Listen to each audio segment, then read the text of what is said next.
House of the Dragon has introduced us to many complex and interesting characters, but I think many fans will agree that Daemon and Aemond are among the most intriguing characters on the show. So let's do a character analysis of them both, see how they're similar and how they're different, and does it make sense to love one and hate the other? Or are they just two sides of the same coin? Please note that I will be reviewing both characters as they are depicted in the show, not in the books. Either way, spoilers ahead, so climb on your dragon, buckle up, and let's go. In his very first scene, we find Daemon Targaryen sitting on the Iron Throne, saying to Rhaenyra, a bit in joke perhaps, but a bit in earnest, how he's the heir and how this will be his throne one day. Daemon's confidence and ambition are undeniable from his very first appearance on screen, but does he actually want to rule over Westeros, or is he in search of something else? We'll return to this question in the end when we talk about Aemond's ambition as well, but for now, what we can say for sure is that Daemon's ambition definitely grows as the show progresses. As commander of the City Watch, Daemon is quite ruthless and bloodthirsty. His objective is to make the city safer by setting an example and removing criminals. But more importantly, with Daemon assuming a leader role here, we get to see how he handles responsibility and what he does when power is given to him. Daemon's way of ruling is action rather than reaction. Impulsive, hands-on, no messing around. Swords and dragons over books and diplomacy. Daemon is not one to think things through. He acts very much on impulse and emotion for the most part, and we see this repeatedly. How quick his blood boiled at the tourney. When he learned that Viserys made Rhaenyra his heir, he stole a dragon egg, claimed Dragonstone and tried to present himself as heir. He ran off to deal with the Triarchy on his own when he got fed up with failure after failure. He jumped on his dragon and flew to Harrenhal after a fight with Rhaenyra. And let's not forget what an impulsive reaction his killing of Vaemond was. In the last episode, the 5th episode of Season 2, we saw Daemon try to be a bit more tactful. And while that was refreshing to see, it did seem a little bit out of character considering Daemon's history. But in fact, Daemon has done his fair share of killing. Vaemond was not the only victim of his impulses. Daemon also killed his first wife Rhea, pretty much just because she became an inconvenience and a potential obstacle to his ambitions. He ordered the assassination of Aemond, which resulted in the murder of Jaehaerys. We can't truly blame him for the incompetence of his hired assassins, but we do know that Daemon's orders were a son for a son. So he clearly wanted one of the sons from the Green faction dead. Daemon believes that the best way to handle things that aren't going your way is with brute strength. For example, he thinks that Rhaenyra's duty as queen is to crush rebellion, to act. It makes Daemon very impatient and restless to see Rhaenyra waver. He can't stand inaction. Despite the fact that he is the one to crown Rhaenyra and the first to kneel before her as queen, Daemon goes behind her back on many occasions. We can argue that it's with her best interest in mind most of the time, but it's without her approval or consent nonetheless. He doesn't respect her as the authority, as the queen. We have seen him at Harrenhal repeatedly wanting to be addressed as the king, not king consort. So no, you will find no loyalty to Larys Strong here, my prince. Your Grace. He may not openly say it, but the power imbalance is not really to his liking. But as I said, Daemon goes behind Rhaenyra's back on several occasions, not just when it comes to hiring assassins to kill Aemond, not just killing Vaemond, but remember how Daemon wanted to go kill Vhagar with Rhaenys and Meleys in Rhaenyra's absence? Was this the Queen's command? The Queen remains absent. Mother grieves as the Queen shirks her duties. Or how he wanted to take control when Rhaenyra was in labor, when news of Viserys' death and Aegon's coronation came. It's hard to say how much of Daemon's loyalty to Rhaenyra is just because Rhaenyra's interest happened to align with his own. Rhaenyra is the queen, Daemon being her husband gives him power and influence.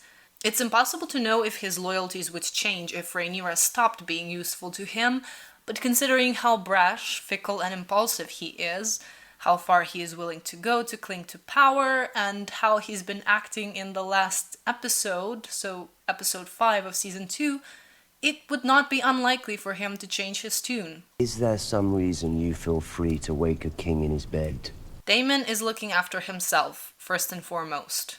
That's not to say he doesn't love Rhaenyra or his brother. I think he absolutely does.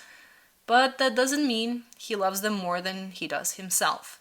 As a second son to a second son, Daemon had to carve his own path and had to fend for himself, protect his interests. While I disagree with his methods, psychologically I can see where he's coming from.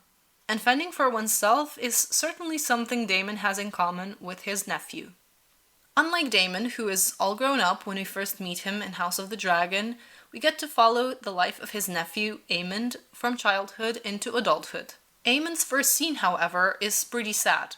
We see him getting mocked by his brother and cousins as they present him with a pig that he's supposed to ride since he doesn't have a dragon. Through this, we can quickly understand how big of a status symbol being a dragon rider is among the Targaryens, even among children. Not being one puts Aemond at the bottom of the pecking order, but he is determined to rise up.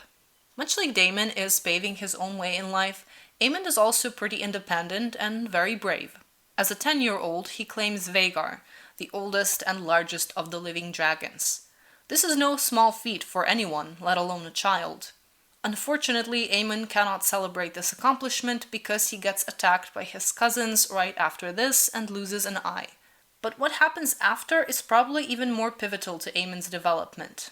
Everyone is gathered in the hall, discussing what just happened, and while Viserys is upset at first, he quickly changes his focus when he hears that Luke attacked Aemond because Aemond called him a bastard. In this situation, Viserys clearly chooses Rhaenyra over Aemond, even though Aemond's literal eye has been violently gouged out.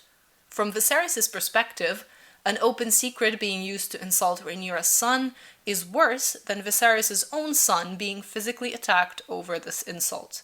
I'm not saying that an eye for an eye that Alicent demanded is in any way a reasonable solution to this mess, and I won't dive into what Viserys could have, should have done. Fact is, Aemond learns at this point how little he matters to his father. Despite the bullying and the trauma that Aemond went through as a child, he can also be a bully. Maybe your cousins can find you a pig to ride. It would suit you. We can argue that this is a continuation of a pattern, the bullied becomes the bully, but it makes him no less cruel. And this cruelty only grows as he gets older. But because Aemond is also very intelligent, he learns to provoke in a clever way, a way where he is never the first aggressor, physically speaking. Take this scene, for example, where Luke cannot help but laugh at the roast pig being put on the table in front of Aemond. We see that this makes Aemond's blood boil, but he doesn't physically assault Luke for it, nor does he directly offend him. He very cleverly presses where he knows will hurt the most and makes sure that the other party strikes the first blow. To the health of my nephews, each of them handsome, wise, strong. It was only a compliment. Do you not think yourself strong? Aemond does seem to care about certain members of his family, like his mother and sister Helena, and unlike his brother Aegon, he understands the importance of duty, lineage, the history of their house, and he takes these very seriously. She's our sister. You marry her then. I would perform my duty. It would strengthen the family. Keep our Valyrian blood pure. While books and interest in history are not necessarily something that Aemond and Daemon have in common, what traits do they share? Well, they are both athletic and skilled with a weapon, brave and unpredictable, and perhaps the most obvious one, second sons. This seems to be a pretty big chip on their shoulder that fuels their ambition, and they cannot stand what they consider incompetence. They prefer to take matters into their own hands. While Daemon is more hot-headed and quick to act, Aemond is more quiet and pensive. Daemon is unpredictable because he acts on impulse and can't hold his tongue, but Aemond is also unpredictable because he doesn't show his emotions. It's harder to read him, to see into his mind and predict his next move. They can both be violent, but Daemon seems to resort to violence when he wants to enforce his power, or when he is provoked and wants to protect his reputation. But Aemond's first violent move, physically, was an accident, at least in the show. We see, however, that this has unleashed something in him, and it now appears that he is developing a taste for violence. He doesn't know how to deal with his feelings either, but it's clear that both these Targaryens, despite their cold exterior, are capable of experiencing remorse. It's interesting how both of them process this. Daemon through visions at Harrenhal, and Aemond in the arms of his favorite, Sylvie. To be fair, Daemon is more emotionally expressive. It's harder for him to keep things in. Babies. Except sometimes when he's drunk. He is much more direct and can consequently look more honest, but he's just less guarded. I see Otto Hightower for what he is. An unwavering and loyal A hand. cunt! A second son who stands to inherit nothing he doesn't seize for himself. On the other hand, Aemond is much more protective of his thoughts and feelings in general, which is probably wise in an environment like the royal court of Westeros. Aemond is only capable of being somewhat vulnerable in the company of one person. We know what kind of mother Alicent was, so Sylvie was probably the nurturing motherly figure that he couldn't find in his own mother. So if we think about it this way, it makes sense that he would only be able to open up to someone like her. Lastly, I want to discuss Daemon and Aemond's attitude towards the Iron Throne. Not everyone who wants power and influence of the king necessarily wants to wear the crown. Otto didn't, but he did want to be the puppet master and rule from the shadows. It's undeniable that both Daemon and Aemond love the feeling of power and respect, because it's something they obviously lacked earlier in life, perhaps also in part due to being second sons. Power is certainly something they would have as king, and it doesn't seem like either of them would try to pull an Aegon and run away if ever offered the crown.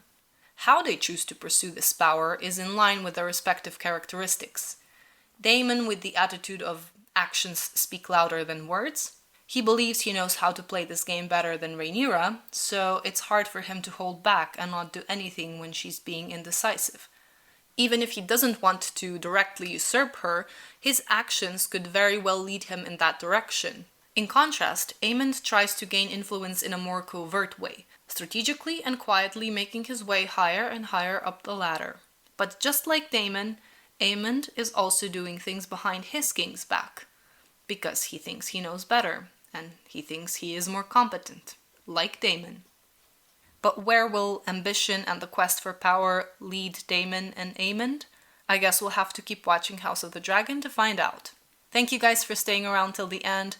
Don't forget to comment your thoughts, leave a like to support this video, and subscribe. Take care, and I'll see you soon.